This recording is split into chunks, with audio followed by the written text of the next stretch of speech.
une victoire française aujourd'hui. Oui. Victor l'a fait.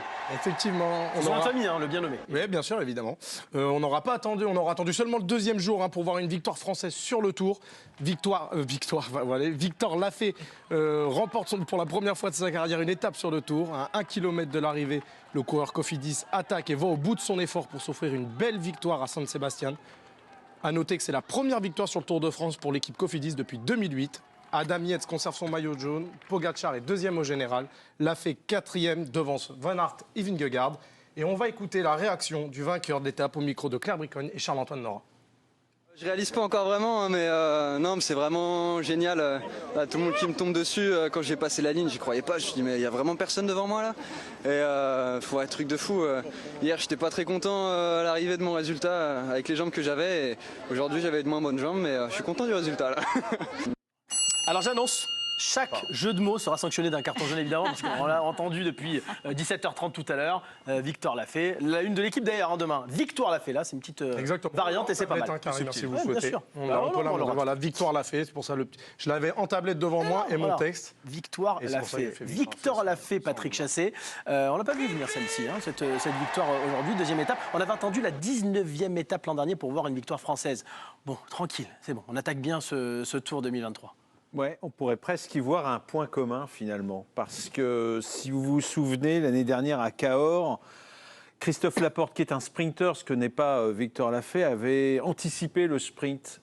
Il avait attaqué à 500 mètres de la ligne. Victor, lui, il l'a fait à 1 km de la ligne d'arrivée. C'était limite sur la fin d'ailleurs. C'était limite, mais c'était superbement bien joué. Je peux vous dire que c'est rarissime. J'ai regardé un petit peu dans les archives. 2007, Fabian Cancellara avait réussi ça à Compiègne.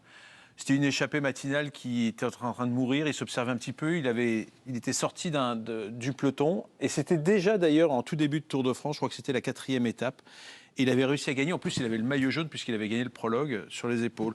Mais si je compare à Cancellara, c'est vraiment... Voilà, pour vous dire, j'ai regardé des exemples où il y a eu Søren Kragh Andersen également en 2021. C'est les seuls exemples que j'ai trouvés dans ce siècle en cours. Est-ce qu'on peut dire que c'est un exploit ?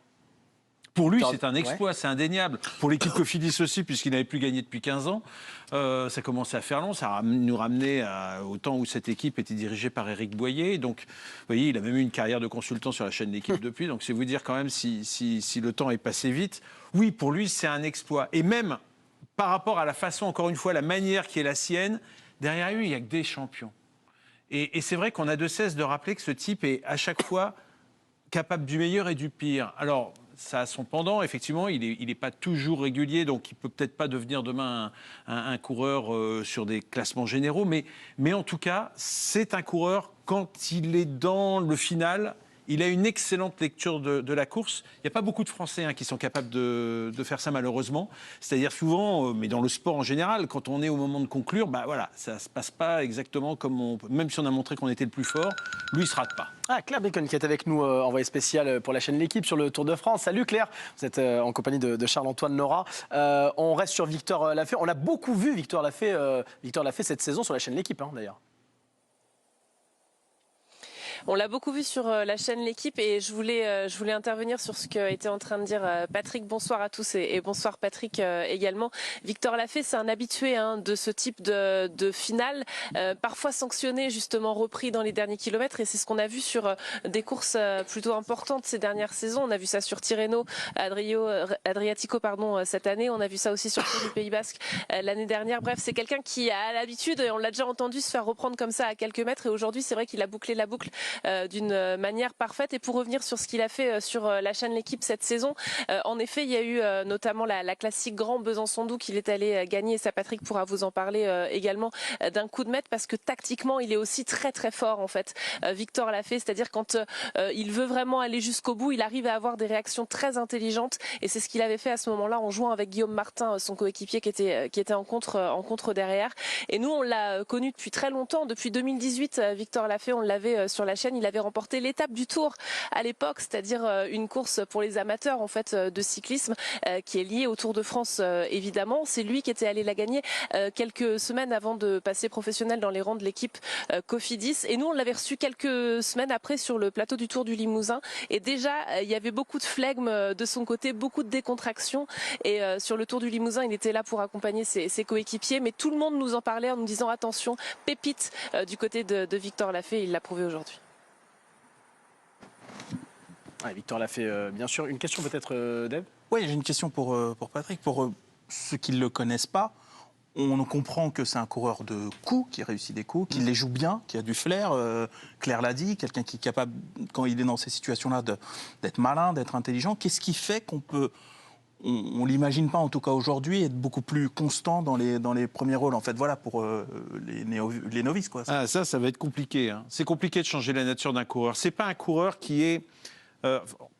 tout le monde vous le dira dans son entourage, il est atypique. Il est atypique, ça veut dire quoi? Ça veut dire qu'il ne ressemble pas aux autres coureurs, à commencer par celui qui partage la chambre avec lui. Je crois que c'est Axel Zinglet sur ce Tour de France. C'est-à-dire, ses parents viennent pas du vélo. Voilà, lui, il a aimé ça, il s'y est mis, il a appris. Un jour, demain, ça se trouve, il est capable de se prendre un éclat. Enfin, je ne le souhaite pas, évidemment. Bon, demain, c'est une étape de plaine, a priori, donc ça ne se passera pas comme ça. Mais vous voyez, et souvent, la tentation du public est de se dire, mais après tout, c'est un puncher, il passe l'école. Exactement, c'est pour ça que je posais la question. Voilà. Pourquoi ne deviendrait-il pas un coureur de course par étapes? Parce qu'il est français. Il est français parce qu'il est français. Ouais, voilà. Et on a tout de suite une polémique. Non, mais ça... Non. Ça existe aussi, il me semble, à l'étranger. La culture de la gagne.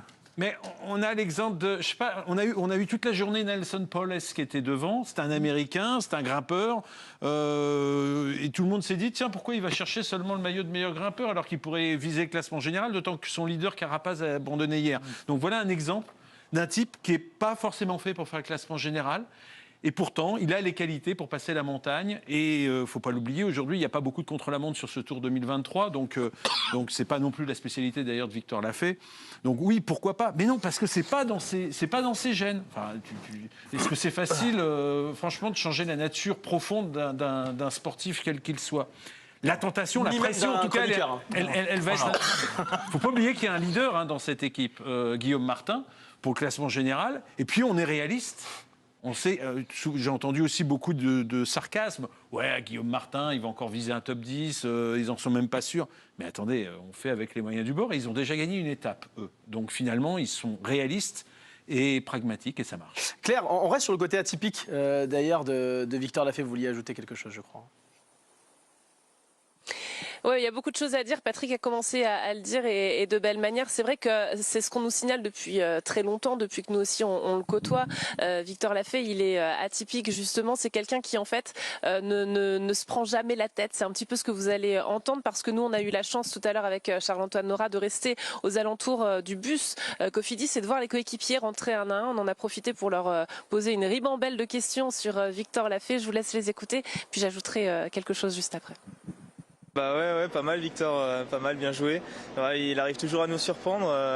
Aujourd'hui, je crois qu'il a pas surpris que nous. Je crois qu'il a surpris tout le peloton, donc ouais, bien joué.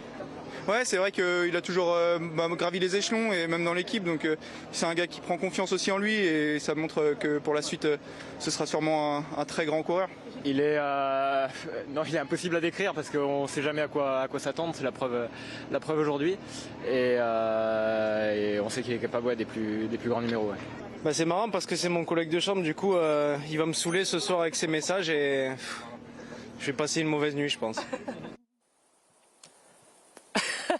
Anthony Pérez, donc, qui partage la chambre de Victor Lafay, en effet, sur ce Tour de France. Anthony Pérez qui nous disait aussi qu'hier, parce que vous savez que Victor Lafay, hier déjà, il s'est illustré. Il était dans la route Pogacar et de Vingegaard. Il a même réussi à les dépasser dans la principale ascension de ce final hier.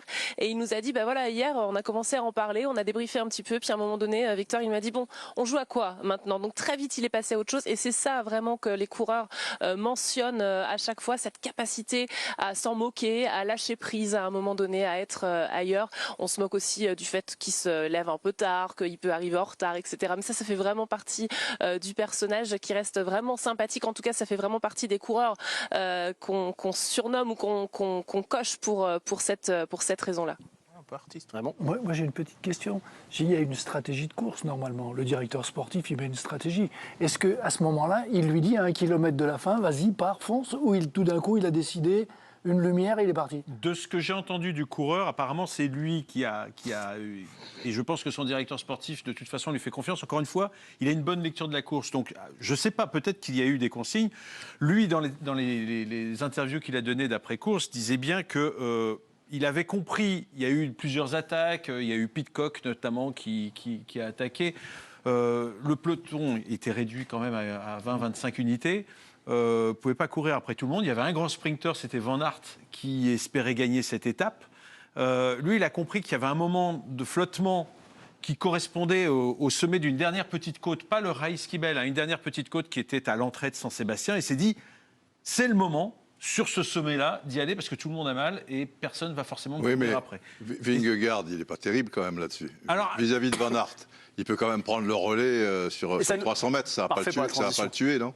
Enfin, moi, il me semble, quoi. Et après, Van Aert va gagner au sprint. Tu soulèves un point très important, effectivement, c'est que, encore une fois, il n'y avait plus qu'un seul grand sprinter, qui est un peu polyvalent, c'est Wout Van Aert. Les autres avaient été distancés dans le Raiskibel.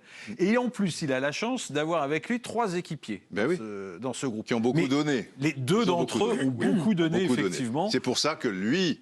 Je pense à Vingegaard, lui, il pouvait prendre le relais. Vingegaard n'avait pas eu, à part effectivement au sommet du Raiskibel pour la bonif, il y avait à prendre bonif avec des secondes à prendre, il n'avait pas eu effectivement à faire l'équipier à rouler. Il aurait pu prendre un relais et permettre justement d'opérer la jonction. Heureusement pour les Français et pour Victor Lafay, gagner au sprint. Et d'ailleurs, le directeur sportif a rétabli ça. Il a reconnu que Vingegaard, sur ce coup-là, pour pas qu'il y ait de problème, parce qu'il aura besoin d'un Van Aert tout au long du tour, Vingegaard. C'est pas terrible vis-à-vis de Van Aert d'avoir fait ça. Moi, je trouve. Mais de ne pas avoir pris le relais. Eh ben oui, de ne pas avoir pris le relais. À un moment, Van Aert, il va peut-être, tu vois. On sent, en tout cas, effectivement, on devine une certaine nervosité parce que Van Aert, c'est pas un coureur anodin. C'est une star. C'est un coureur qui peut, à l'occasion, faire l'équipier pour Vingegaard. Et il a ce rôle-là, bien sûr. Mais c'est aussi un grand leader, un grand coureur de classique. Donc, il vaut mieux l'avoir avec toi. Et si tu prends pas le relais là... D'autant qu'on n'est pas certain qu'il termine le Tour de France. Oui, puisque sa femme est enceinte. Il a déjà annoncé qu'il pouvait très bien mettre un terme à ce tour. Je pense qu'il ne fera pas beaucoup d'efforts s'il ne rectifie pas vite le tir. Là. Claire qui nous appelle. Vous vouliez insister sur Wout Van Aert? Claire? Oui, je voulais juste préciser parce que Charles-Antoine Nora était au bord du bus, notamment tout à l'heure. Vous savez qu'on était séparés un petit peu partout à côté du bus Jumbo Visma. Et Wout Van Aert qui a eu un geste de manifestation en jetant son bidon en arrivant justement au niveau du bus, donc après la ligne d'arrivée. Et il ne s'est pas exprimé. Wout Van Aert, il est parti même très vite, il est descendu très vite du bus également. Voilà, ça fait vraiment partie du mécontentement en tout cas du sprinter belge. Attention, on pourrait le revoir dès demain. Merci beaucoup Claire Bricon. Ce qui est sûr, c'est que vous serez sur la chaîne L'Équipe avec Charles-Antoine Nora. Vous êtes notre envoyé spécial sur le Tour de France. Merci beaucoup Claire et bonne nuit. Patrick, on vous garde encore un tout petit peu le profil de l'étape de demain? Oui, le profil de l'étape de demain, effectivement, c'est une étape de plaine. C'est la raison pour laquelle Claire disait que l'on risquait d'avoir dès demain, pourquoi pas, la revanche de Wout Van Aert. Pas seulement demain, en direction de Bayonne. Donc demain, le Tour reste au Pays Basque, mais rentre en France. Et il y aura cette arrivée à Bayonne. Alors attention, on va un peu s'écarter de la côte, mais on va pas... Vous voyez quelques difficultés répertoriées. Mais la fin de parcours est beaucoup plus roulante. Ce qui sera plus délicat peut-être, c'est l'arrivée sur Bayonne, où là, on aura... là c'est le franchissement de la frontière, où l'on aura, après Saint-Jean-de-Luz, effectivement une entrée dans Bayonne un petit peu sinueuse. Donc on sait que l'équipe du leader de la course, donc la formation UAE, puisque le leader n'a pas changé, c'est toujours Adam Yates, ne doit pas forcément avoir envie de défendre ce maillot, mais de toute façon, d'autres le feront à leur place, puisque les sprinteurs vont faire tout pour que cette arrivée soit groupée. Il y avait une occasion pour les baroudeurs aujourd'hui, ça n'a pas marché. Demain, franchement, ce n'est pas le jour pour aller devant, parce que les équipes de sprinteurs vont forcément cadenasser la course et reprendre quelques courageux s'il y en a. Après-demain, ce sera la même chose. 2 étapes, on va dire, de transition avant les Pyrénées.